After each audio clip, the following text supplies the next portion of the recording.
Vamos a probar. A ver. Ya, ¿aprecio mi pantalla? ¿Sí? Sí, doctor.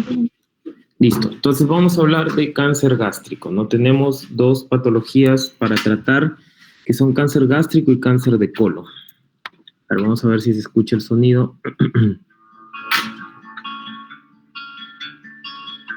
Soy deportista y fui de alto rendimiento muchos años en triatlón y en ciclomontañismo.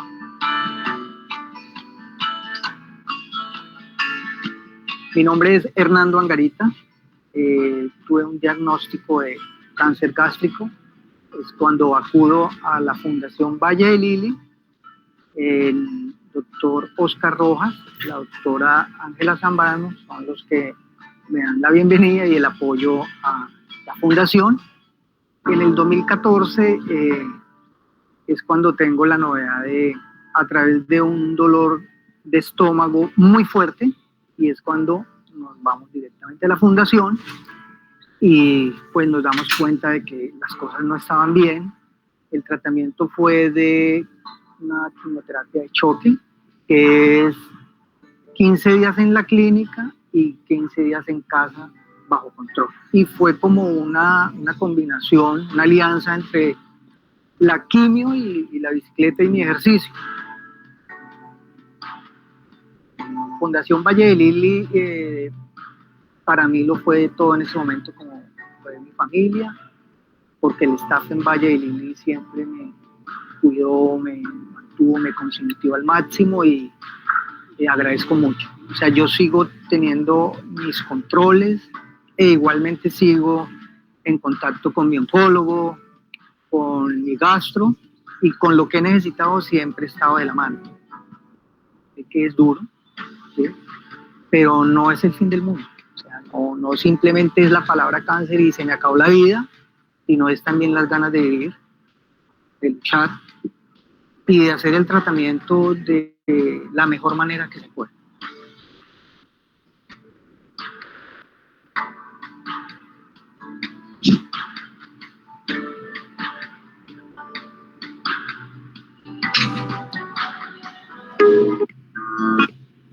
A ver, el cáncer gástrico es una patología que la vemos ya desde tiempos, desde la antigüedad. Ya por ahí en algunos papiros egipcios hay, se podría decir, indicios de esta patología, ¿no? Últimamente el más famoso personaje que tuvo cáncer gástrico es Napoleón Bonaparte.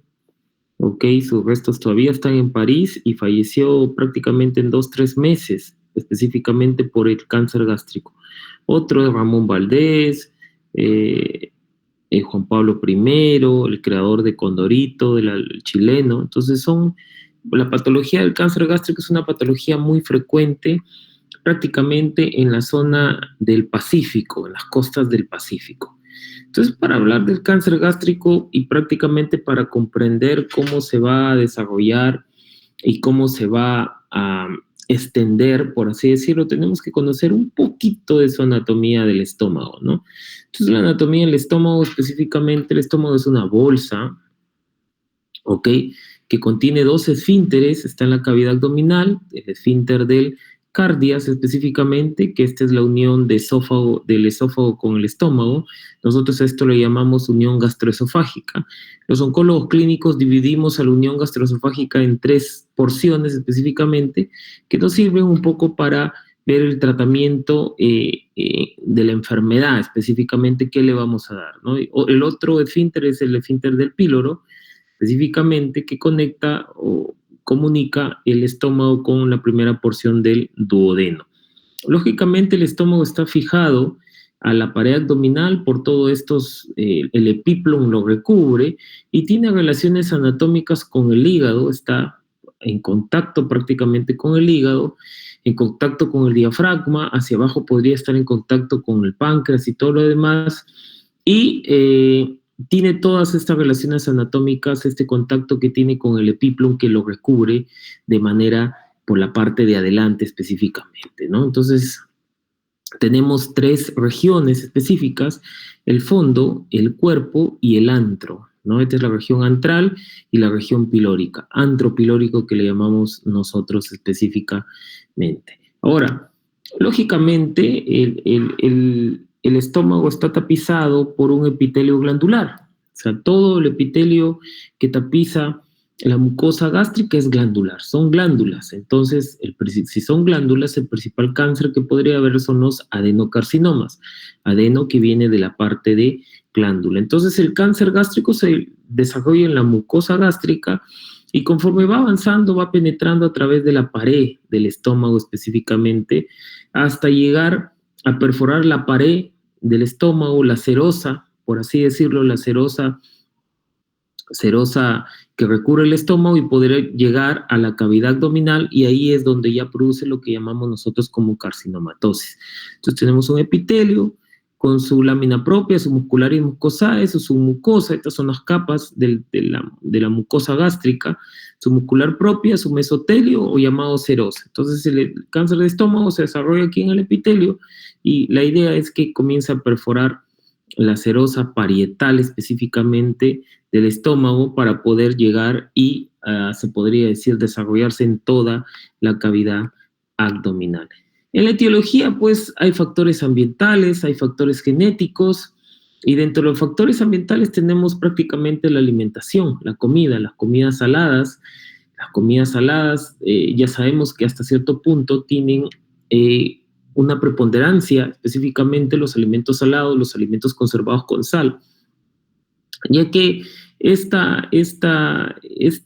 se podría decir, estas comidas producen fenómenos osmóticos específicamente, disminuyen también la producción de ácido clorhídrico que se produce en el estómago y a la final ocasiona un sobrecrecimiento bacteriano. Este sobrecrecimiento bacteriano de repente va a degradar los productos nitrogenados de la dieta y estos productos nitrogenados podrían, en condiciones específicas, transformarse en productos precancerígenos específicamente, ¿no? Entonces, también dentro de la dieta, lo general que conocemos, baja ingesta de frutas y verduras, baja ingesta de vegetales también, el bajo uso de refrigeración. Específicamente, el tema de la refrigeración se relaciona mucho con la baja condición socioeconómica, específicamente, las malas condiciones de almacenamiento de las comidas pueden causar esto, y también se relaciona con la presencia de no agua potable específicamente, y esto que podría contribuir a la infección por Helicobacter pylori, y el Helicobacter pylori es algo que ya está demostrado como un factor de riesgo importante para cáncer gástrico. El tabaquismo, relación con todos los tipos de cáncer. En la parte genética, por ahí hay una asociación entre el grupo sanguíneo A específicamente y un tipo de cáncer gástrico hereditario. Y en la parte de otros tenemos las gastritis crónicas, específicamente la anemia perniciosa. Por ahí los pólipos también tienen que ver, la presencia de ciertos pólipos que tienen tendencia a ocasionar neoplasias, también sirven como factores de riesgo. Ahora, como yo los había comunicado a nivel mundial, esto ya lo habíamos visto en la segunda clase, el cáncer de estómago lo ubicamos más o menos en 6º lugar de incidencia, ¿no? Con una mortalidad cercana, específicamente a un 70, a un 80%, específicamente, y es uno de los cánceres que a nivel mundial tiene bastante o muy alta mortalidad. Entonces, les había comentado que el cáncer gástrico específicamente es muy frecuente en las cuencas del Pacífico, países como Perú, países como Chile, países como Uruguay, Ecuador. Todos estos países de la cuenca del Pacífico se comparan en incidencia con los países asiáticos, porque también en los países asiáticos, en Japón, China, específicamente, los japoneses son como se dicen, los más en cáncer gástrico, ¿no? Entonces, ¿por qué? Porque tienen bastante incidencia en sí, y nosotros en la cuenca del Pacífico también tenemos bastante incidencia. Por ejemplo, acá, Globocan 2020 reporta al Perú como el primer país en incidencia de Latinoamérica, con una mortalidad cercana a un 70% específicamente. Si nos vamos a ver en ambos sexos, el cáncer gástrico lo ubicamos en 4º lugar de incidencia con una mortalidad específicamente, miren, prácticamente es el primer lugar en mortalidad en ambos sexos específicamente. Entonces, el cáncer gástrico, por ejemplo, en la mujer, el primer cáncer que mata a la mujer, ya habíamos visto que es el cáncer de cervix, y después sigue el cáncer gástrico. Entonces, en varones también está el cáncer gástrico como una de las primeras causas de mortalidad del hombre peruano. Entonces, esto ya lo habíamos visto, los factores de riesgo, el ambiente específicamente, y esto también es una tabla de resumen de los factores de riesgo que habíamos conversado, y por ahí importancia en la parte genética, como le habíamos dicho, hay un riesgo genético específicamente relacionado con la mutación de este gen CDH1, que se descubrió específicamente en 1998 en una población maorí de las islas del Pacífico, ojo, el Pacífico, la cuenca del Pacífico.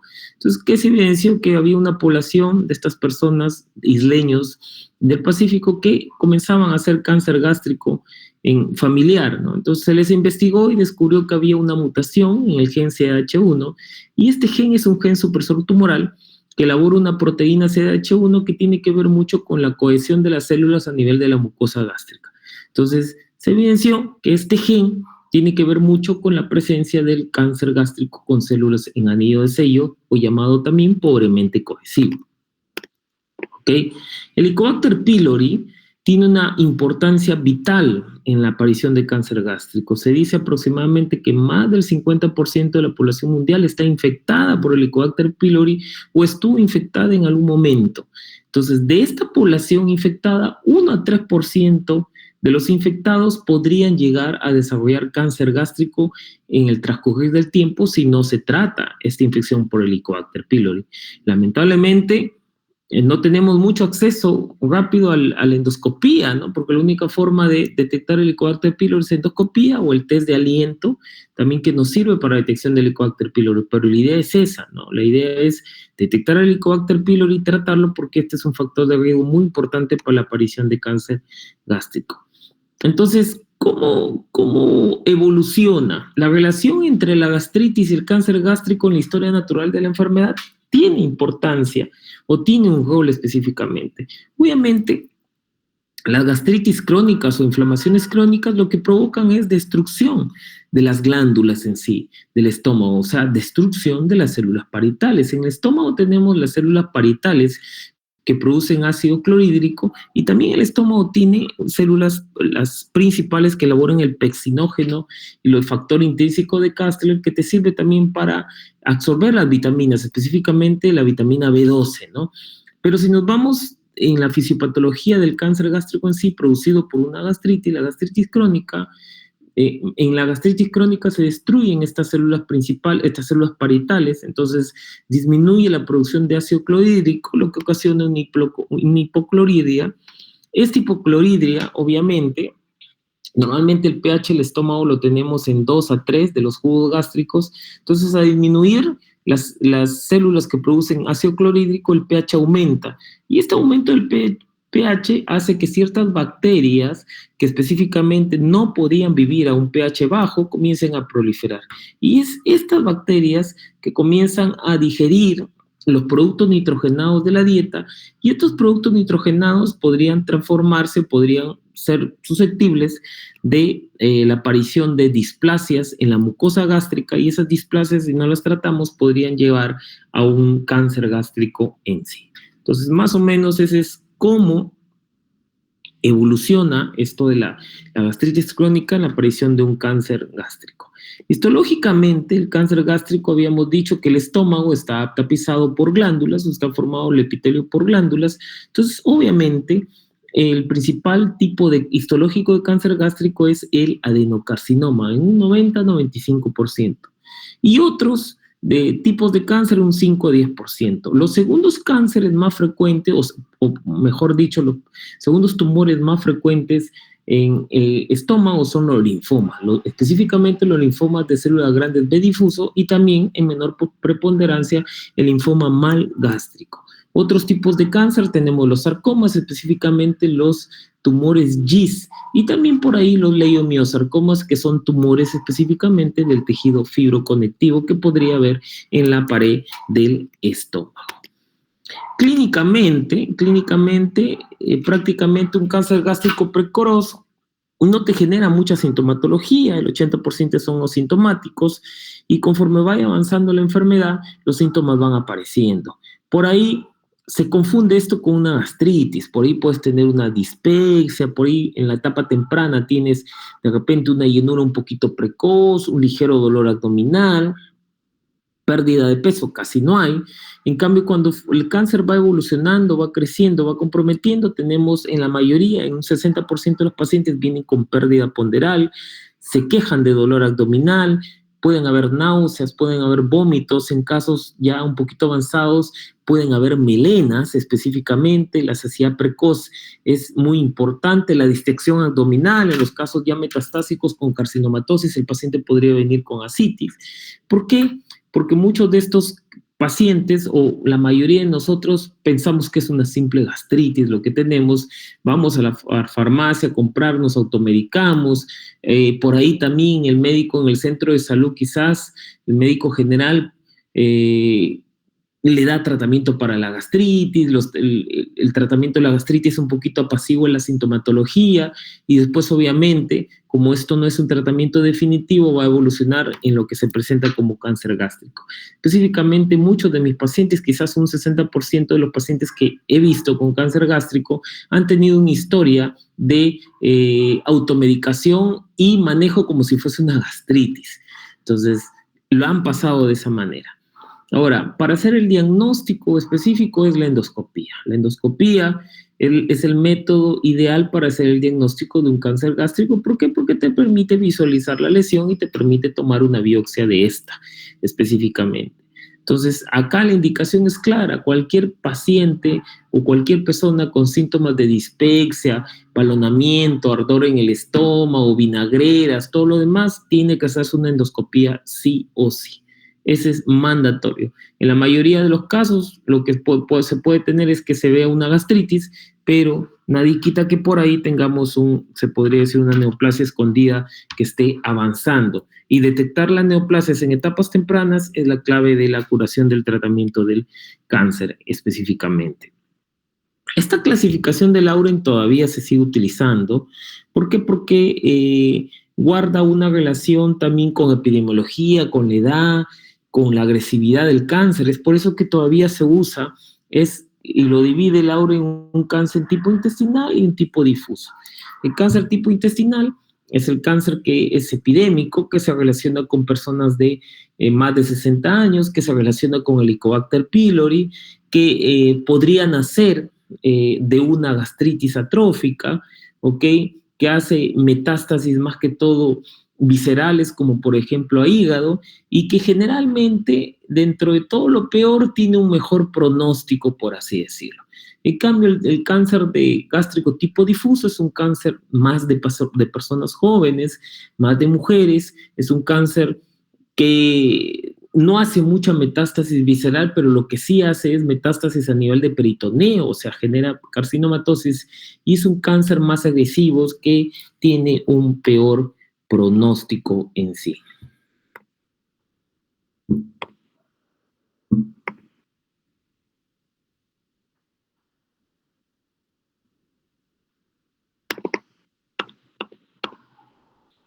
Ahora, ya habíamos visto un poco las relaciones anatómicas que podría tener el estómago, igual como muchos cánceres comparten la forma como se disemina.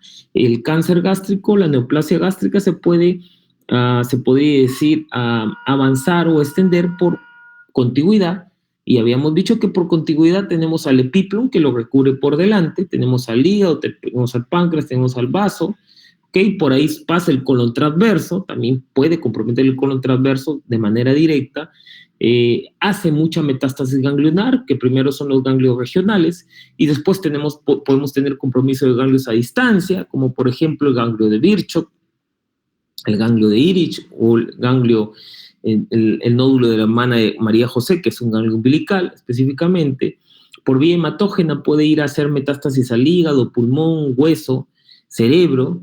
Más raro es la metástasis cerebral, y obviamente metástasis peritoneal, específicamente vía carcinomatosis, ¿no? Que puede invadir todo el peritoneo y toda la cavidad abdominal, las paredes abdominales. Entonces se pueden llenar de nodulitos, y eso es lo que llamamos nosotros como carcinomatosis. Entonces estos son los compromisos ganglionares a distancia, como el ganglio de Virchow, que es el ganglio supraclavicular izquierdo, el ganglio de Irish, que es el ganglio esquelar izquierdo, el nódulo de la hermana María José, que es un nodulito a nivel de periumbilical específicamente. Esos son signos específicos de enfermedad avanzada. Yo cuando viene un paciente con cáncer gástrico, siempre al examen físico le palpo la región supraclavicular, axilar, buscando ganglios, porque ya si tenemos un diagnóstico de cáncer gástrico comprobado por endoscopía y biopsia y tenemos un ganglio duro a nivel región supraclavicular, ya de entrada, sin tomografía, ya uno está sospechando que es un cáncer en una etapa 4, ¿ok? Porque el compromiso ganglionar a distancia ya se categoriza con parte 4. Ahora, en algunas personas, más que todo esta patología es de la mujer, cuando tenemos tumores del estómago que ya hacen carcinomatosis, ¿ok? Con ascitis, todo lo demás, entonces estas células nadan en este líquido acítico, pueden comprometer, bajan hasta la parte pélvica y puede impregnar a los ovarios y causar estas tumoraciones bilaterales ováricas. ¿Ok? Estas tumoraciones bilaterales ováricas que están acá, que se ven bien claritos, es lo que llamamos el tumor de Krukenberg. Entonces, acá he tenido un par de pacientes jóvenes que el ginecólogo oncólogo entró a operar pensando que era una tumoración ovárica bilateral y a la final les operan y en la patología se ve que tenía, lo que salió es tumor de Krukenberg, o sea, una metástasis en ovarios de un cáncer de estómago específicamente, y después haciendo una buena anamnesis en retrospectiva, obviamente muchos de los pacientes sí se quejan de haber tenido síntomas digestivos o síntomas de dispepsia.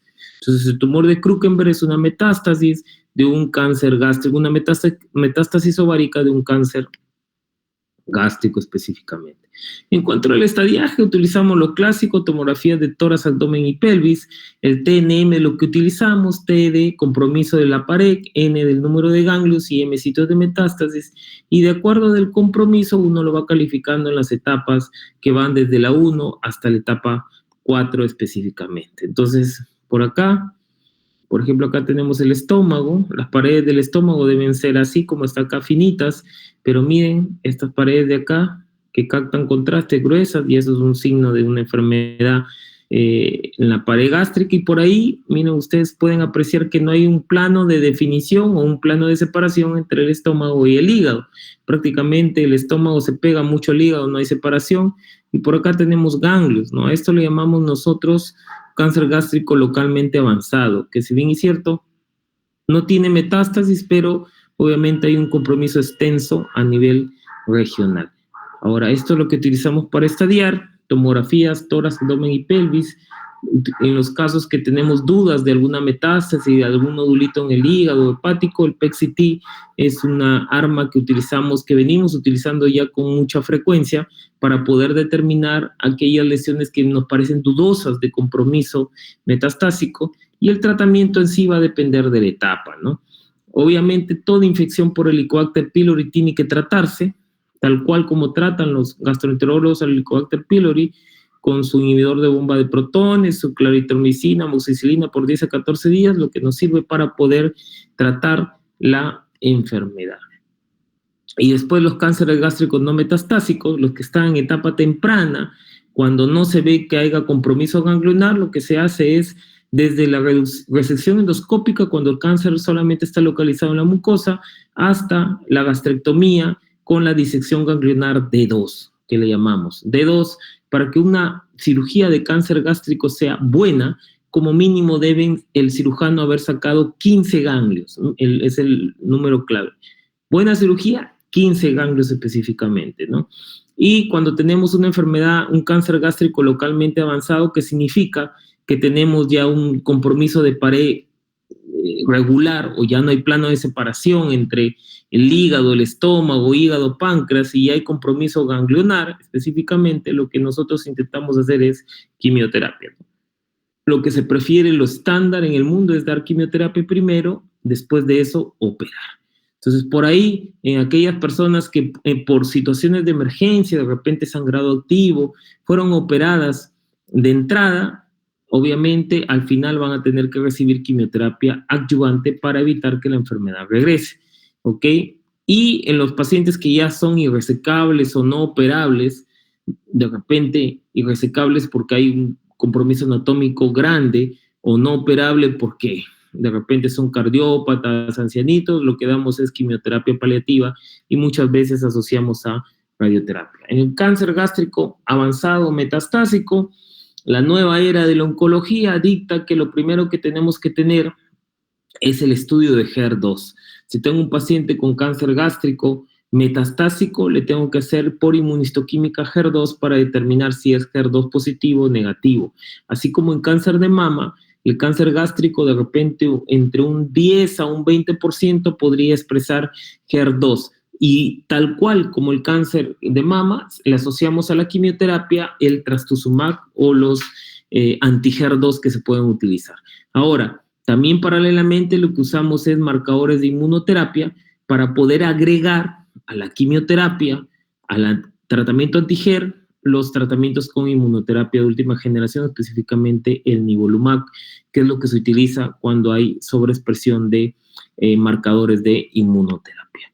Entonces, esto es lo que teníamos que ver en cáncer gástrico, y ya para no perder un poquito el tiempo, no dormirnos, vamos a ver la clase de cáncer de colon, ¿ok?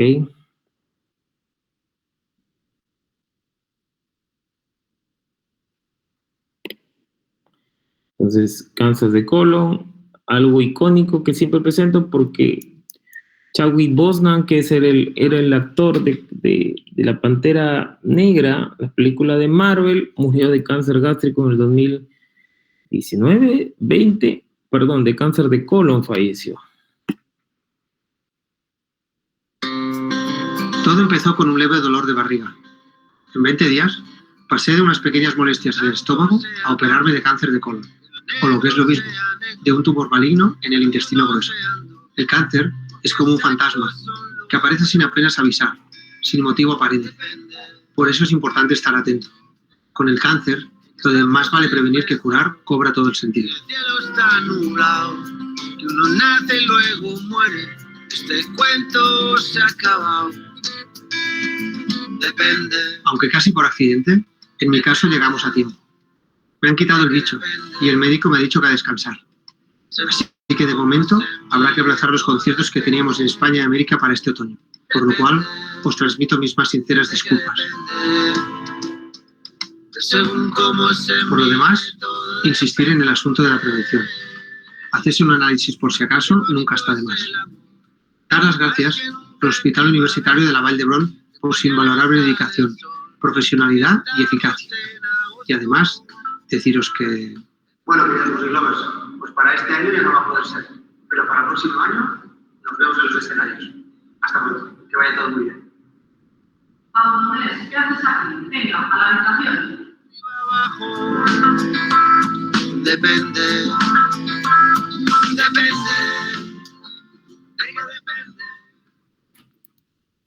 Pau Donés, vocalista de Jarabe de Palo, específicamente, se le detectó el cáncer, como dice él, en el 2015. Este cáncer se le operó y fue una etapa 2 de la enfermedad, pero 2 años después, en el 2021, finales de 2020-2021, le reaparece el cáncer con metástasis hepática, o sea, tuvo una recurrencia hepática de enfermedad. Entonces, a veces nos ponemos a pensar, ¿no? ¿Por qué una etapa 2, bien operado, con buen tratamiento, lo vuelve la enfermedad? Porque dentro de la mayoría de cánceres existen subtipos. Ahora, como habíamos explicado de repente en las primeras clases, la parte molecular, la parte genética es preponderante en el manejo del cáncer actual. Entonces, dependiendo de las mutaciones genéticas que pueda tener, el cáncer puede ser más agresivo o menos agresivo. En este caso, en el de Pau Donés, tuvo una alteración del gen BRAF, una mutación BRAF. Entonces, esas mutaciones BRAF que se encuentran en 1 o 2% de los pacientes hacen que esta enfermedad sea muy agresiva y sea muy resistente a los tratamientos convencionales. Para aquella época, los inhibidores de BRAF todavía estaban en desarrollo, ¿ok? Y es por eso que Pau Donés posteriormente terminó falleciendo, ¿no? Terminó falleciendo, viviendo en España, teniendo relativamente dinero porque era un cantante famoso, pero aún así el cáncer no distingue a nadie, en verdad, ricos, pobres, lo que sea, generalmente. Y si tienes la mala suerte de tocarte algo extraño o un subtipo raro o una mutación genética poco común y sin tratamiento específico, obviamente, como se dice, el pronóstico es muy malo y la suerte está echada. Específicamente el colon, este es el colon, tiene sus partes, ¿ok? El colon ascendente, tenemos el ciego, que es la primera porción, que mide 5 centímetros. Después tenemos el colon ascendente, que mide unos 10 centímetros, el colon transverso, 50 centímetros, colon descendente, 10 centímetros, el colon sigmoides mide más o menos unos 50 centímetros, el recto, 15 centímetros, y el canal anal específicamente unos 4 centímetros. Entonces, el recto tiene una particularidad, porque la mayoría del colon está en la cavidad abdominal específicamente, pero a partir del recto medio, inferior y el canal anal, todo esto está en la cavidad pélvica. Entonces, lo que está en la cavidad pélvica, recto medio, inferior y canal anal, parte del tratamiento de ellos es la radioterapia. La radioterapia cobra importancia a nivel de recto medio, inferior, canal anal, pero a los órganos que están en la cavidad abdominal no es una alternativa a dar radioterapia, no los tenemos dentro de nuestro arsenal terapéutico. Otra cosa que tenemos que tener en cuenta que también, al igual que el estómago, las paredes, la mucosa, son glándulas, ¿okay? Y como son glándulas, el principal tipo es el adenocarcinoma. Hasta el recto, todo es glandular, específicamente. El canal anal ya tiene otro tipo de, se podría decir, de células que tapizan las paredes. Esto es epidermoide o plano polistratificado no queratinizado, específicamente del canal anal. Entonces, el principal cáncer del ano es un cáncer epidermoide. Esa es la histología que puede tener. Epidemiológicamente, igual el cáncer de colon es un cáncer relativamente frecuente. Al nivel de 2020, Globocan en ambos sexos reporta el cáncer colorectal como el cuarto en incidencia, con una mortalidad cercana al 50%. Si vamos a Latinoamérica y el Caribe, el cáncer colorectal lo ubicamos en ambos sexos en tercer lugar de frecuencia, igual con una mortalidad cercana al 50%. A nivel de Perú, en ambos sexos tenemos que el cáncer colorectal lo ubicamos en el quinto lugar de incidencia, con una mortalidad también cercana al 50%, no varía mucho las mortalidades a nivel mundial, ni en Latinoamérica específicamente. Como factores de riesgo, etiológicamente tenemos que el cáncer de colon esporádico representa el 80% de todos los cánceres de colon. ¿Qué significa esporádico? Que no tenemos o no sabemos la causa que lo produjo, es 80%. En un 10 a 15% está asociado específicamente como cáncer hereditario familiar polipósico. Aquí hay una alteración, específicamente una mutación genética. Un 5 a 10% está asociado con síndrome de Lynch o un cáncer colorectal hereditario no polipósico. Y un 1 o 2% por ahí se relaciona específicamente con enfermedad inflamatoria, ya sea colitis ulcerativa o enfermedad de Crohn específicamente.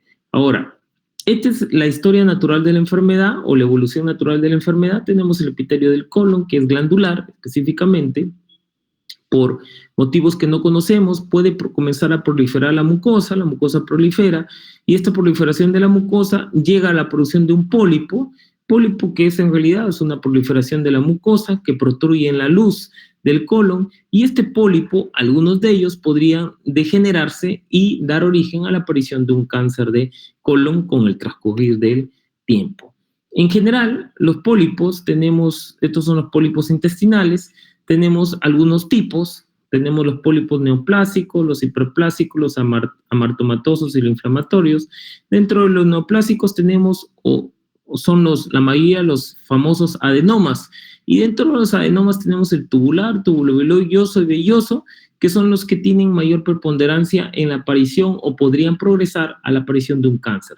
Después de los pólipos hiperplásicos, amartomatosos e inflamatorios específicamente, no tienen mucha preponderancia a ser cáncer. Dato importante que un 30% de la población a los 50 años podría tener la presencia de algún pólipo dentro del colon. Conforme aumenta la edad, la presencia de estos pólipos van aumentando, y por ahí se ha visto que a partir de los 70 años, cerca de la mitad, un 50% de los pacientes, de las personas de 70 años podían tener algún tipo de pólipo dentro de su colon específicamente. Ahora, los pólipos que habíamos visto, los neoplásicos, lo tubular, tubulovilloso y velloso, cada uno de ellos tiene un potencial neoplásico en sí. Los que tienen mayor potencial o mayor preponderancia a hacerse malignos son los vellosos, específicamente. Hasta un 45% de ellos, de los vellosos, podrían degenerar a la aparición de un cáncer de colon in situ o un cáncer colorectal. Después, en malignidad, en tasa de malignidad, le siguen los tubulovellosos, hasta un 25%, los tubulares en un menos del 5%. Gracias a Dios, los tubulares, que son los que menos degeneran, son los que tienen los más frecuentes específicamente, podrían llegar hasta un 87% de frecuencia en relación a todos los cánceres que podrían haber.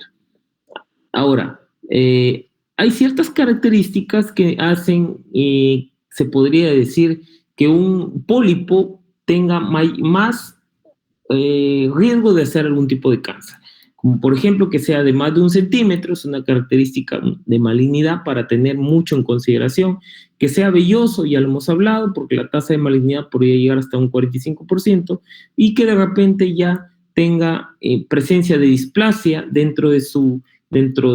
cuando lo sacamos dentro de la evaluación patológica. Si ya tiene algo de displasia, también esto es un factor de riesgo. Algo que hemos ido aprendiendo en el transcurso del tiempo específicamente es que la enfermedad del colon del lado derecho es una enfermedad distinta a la del colon izquierdo. La enfermedad del colon izquierdo es una enfermedad, se podría decir, de mejor pronóstico, que tiene bastante asociación específicamente con marcadores de inmunoterapia específicamente, y que dentro del tratamiento, por acá, es mejor tratarlo con este anti-FGR llamado cetuximab específicamente. En cambio, la enfermedad del lado derecho es una enfermedad que tiene más alteraciones genéticas, que no tiene muchos marcadores de inmunoterapia y que generalmente es de peor pronóstico en sí. Ahora, dentro de los factores de riesgo para cáncer de colon, habíamos hablado los síndromes de cáncer hereditario, o de repente tener una historia familiar o familiares con cáncer de colon específicamente. Ahora, en general, el cigarrillo, la carne procesada, o la dieta occidental, el alcohol, las carnes rojas, la baja ingesta de verduras y frutas, el sobrepeso y la obesidad son factores de riesgo para la aparición de cáncer de colon. Por acá tenemos la etnia, por ahí dicen que es más en hombres que en mujeres específicamente. La diabetes tipo 2 o la resistencia a la insulina también es algo que se ha demostrado. La enfermedad inflamatoria intestinal, como enfermedad de Crohn o colitis ulcerativa, ya habíamos dicho que 1 o 2% del cáncer de algunos tipos de estas enfermedades podrían evolucionar a un cáncer de colon. Y como factores protectores, obviamente, tenemos a la actividad física, a la buena alimentación, al consumo de vitaminas, de frutas, y por ahí los AINES, que específicamente los COX-2, como la aspirina, el celecoxib, podrían hasta cierto punto ser factores protectores de la aparición de un cáncer de colon. Histológicamente, igual habíamos dicho que su epitelio es un epitelio glandular. Por eso el 90% de los cánceres de colon son adenocarcinomas, pero también tenemos, igual pueden haber linfomas de colon, igual pueden haber sarcomas o GIS de colon, también pueden haber leiomiosarcomas de colon, que son tumores del tejido conectivo, pero hay que grabarnos que el 90% son adenocarcinoma, que viene de la parte glandular. Clínicamente, ¿hay manifestaciones clínicas asociadas? Claro que sí. Una de las más frecuentes es el sangrado en las heces, rectorragia. Esto también hay que tomarlo con pinzas, porque de repente creo que más frecuente que un paciente sangre por hemorroides que por otra cosa, por ahí podríamos tener la sensación de evacuación intestinal incompleta o el tenesmo, el cambio de ritmo intestinal, de repente de un momento a otro los pacientes se estreñen, o de repente el calibre de las heces se hacen más estrechos, entonces esos son signos de alarma, signos y síntomas de alarma. hay dolor abdominal, hay balonamiento abdominal, la barriguita crece, te llenas de gases. ¿Por qué? Porque no hay un adecuado tránsito intestinal. Entonces es un síntoma que asociado en muchos de los pacientes que tienen ya diagnóstico de cáncer de colon o cáncer de recto, y por ahí en algunas personas nos damos cuenta que tienen un tumor en el colon, específicamente los que están en el lado derecho, porque debutan con anemia. Algunos de mis pacientes adultos mayores, ¿cómo descubren que tienen cáncer de colon? ¿Por qué? Porque se comienzan a dormir, tienen mucho sueño, le hacen una hemoglobina, tienen una hemoglobina de 7, 8, y obviamente al toque, como un diagnóstico diferencial en el adulto mayor de anemia, es buscar neoplasias, y al toque le hacen su ecografía y se puede evidenciar que de repente tenemos un tumor a nivel del colon. Como habíamos dicho, la enfermedad del lado izquierdo tiene mejor pronóstico, y los síntomas que asocia son alteraciones en el hábito intestinal como diarrea, constipación, tenesmo, por ahí sangre en las heces. En el del lado derecho tiene peor pronóstico, y lo que asocia más en el lado derecho, la anemia, que les acabo de comentar, la obstrucción en el hilo distal, o la masa palpable, ya cuando la enfermedad está un poco avanzadas. Macroscópicamente, las lesiones polipoideas son, con mayor frecuencia se presentan en el colon derecho, las lesiones estenosantes en el colon izquierdo, específicamente lesiones ulcerativas, más se presentan a nivel del recto en sí. Y para el diagnóstico, fácil, tenemos que hacer la historia clínica, exploración física, una buena anamnesis.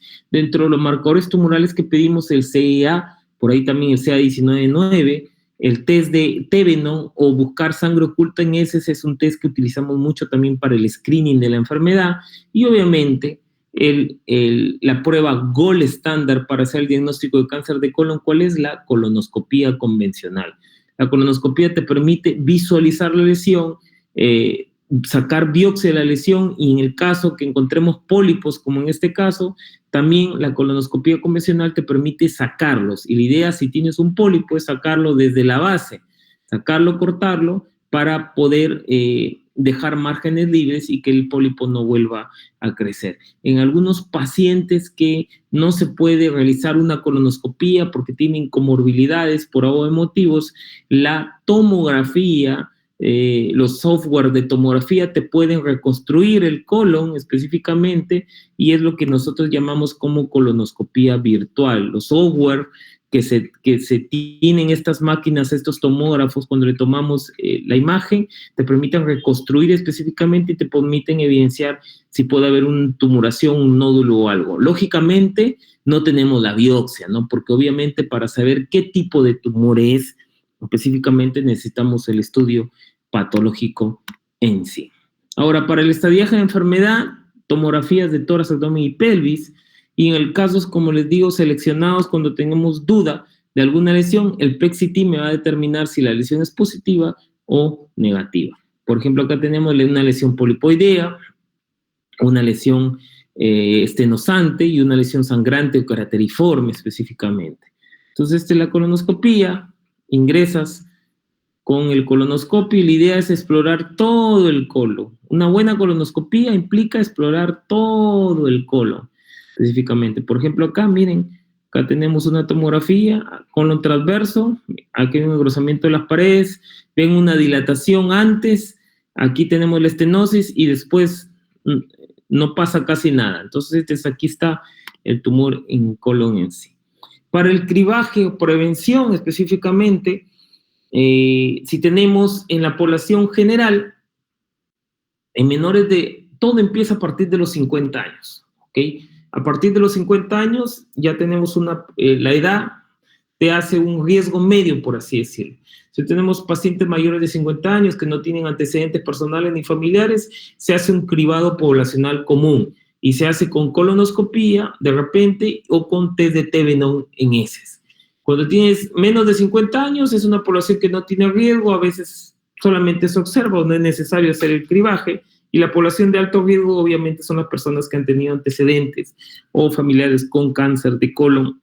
Y si estos familiares han presentado la enfermedad en jóvenes, entonces son de muy alto riesgo específicamente. Entonces, por ejemplo, acá tenemos el cribado de cáncer colorectal.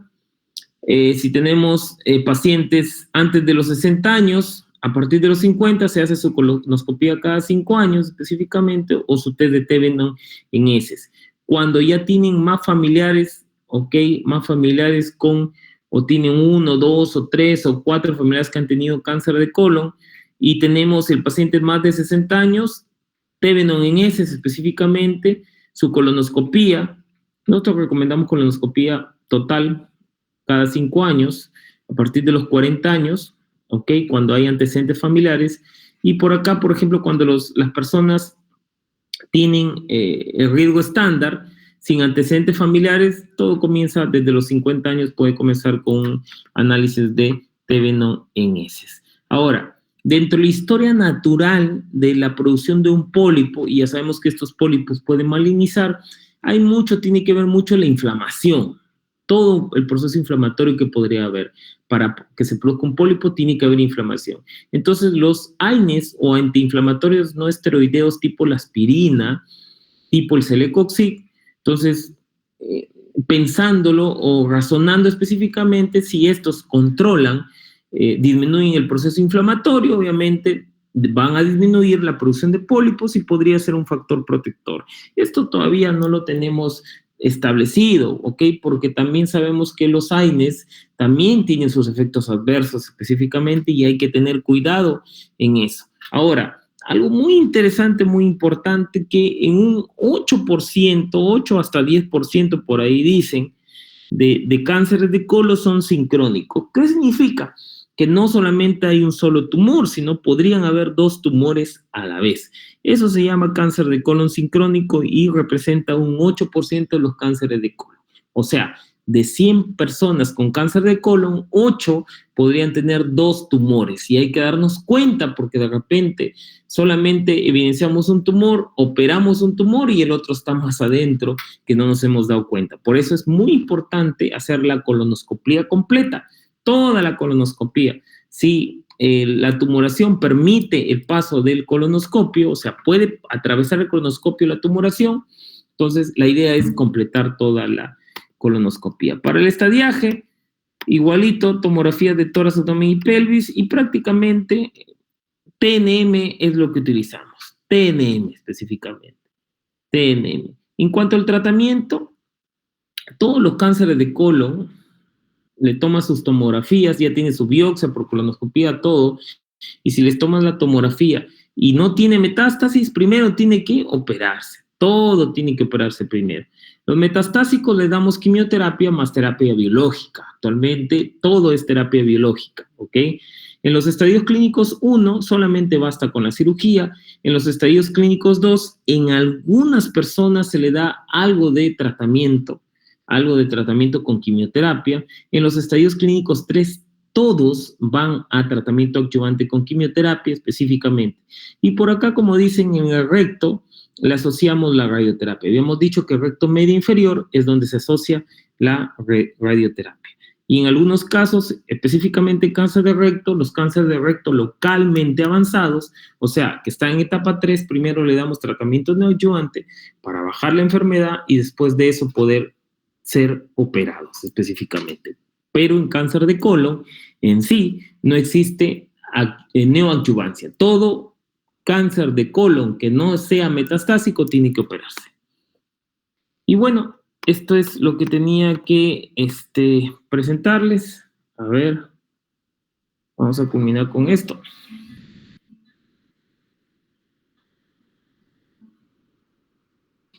Tengo cáncer, me estoy muriendo. Entonces yo lo que quería es acabar mis días, no sé cuántos serán, mes, 2 meses, una semana, no sé, teniendo una conversación con alguien, intentando dar una imagen nuestra que a lo mejor la gente no tiene, que es la imagen de las personas normales y corrientes. ¿Cuánta prórroga pedirías? Toda una vida. Pero si tengo que acotarla, hasta los 70. Tengo, sí, 15 o 20 años más. Pero no pasa nada, lo que dure, dure. Vale. Pero sí me gustaría vivir más, claro.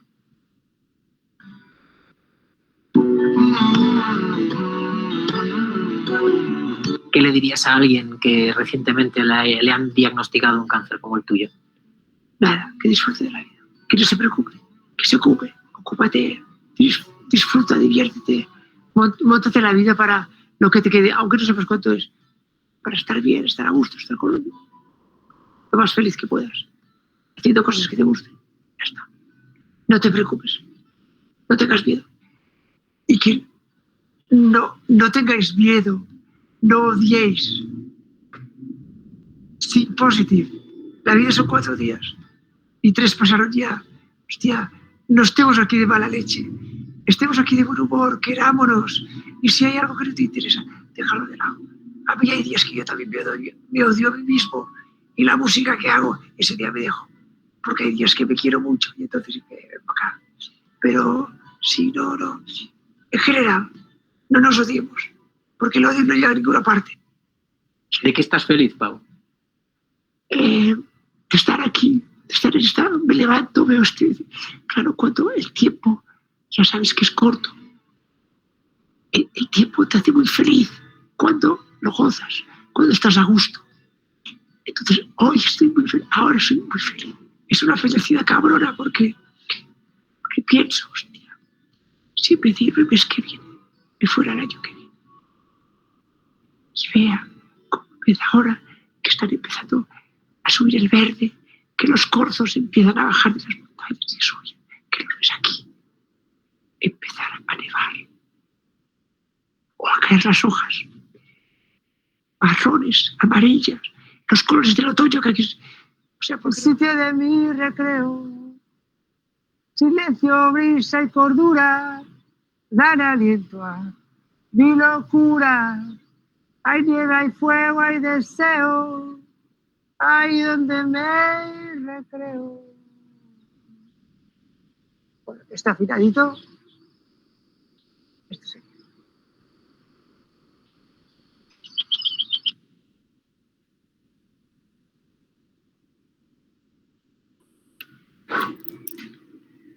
Y como la moraleja es, ¿no? La prevención específicamente es la clave de manejo a esta enfermedad, ¿no?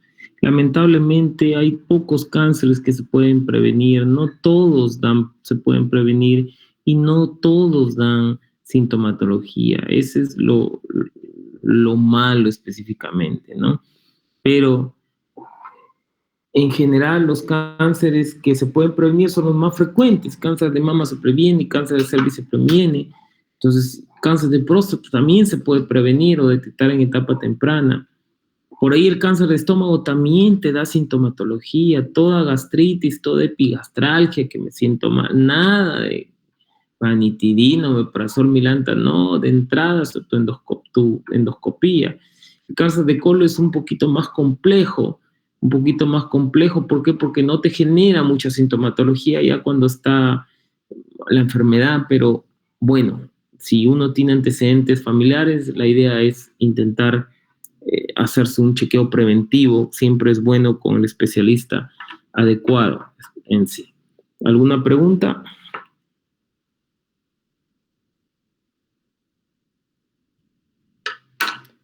No hay preguntas, entonces muchas gracias por su atención. Nos faltan 2 clases nada más, que es la cáncer de pulmón y cáncer y linfomas, y con eso ya estaríamos completando todas las clases magistrales que me toca dictarles. Entonces nos vemos el martes, chicos. Muchas gracias por su atención. Hasta luego.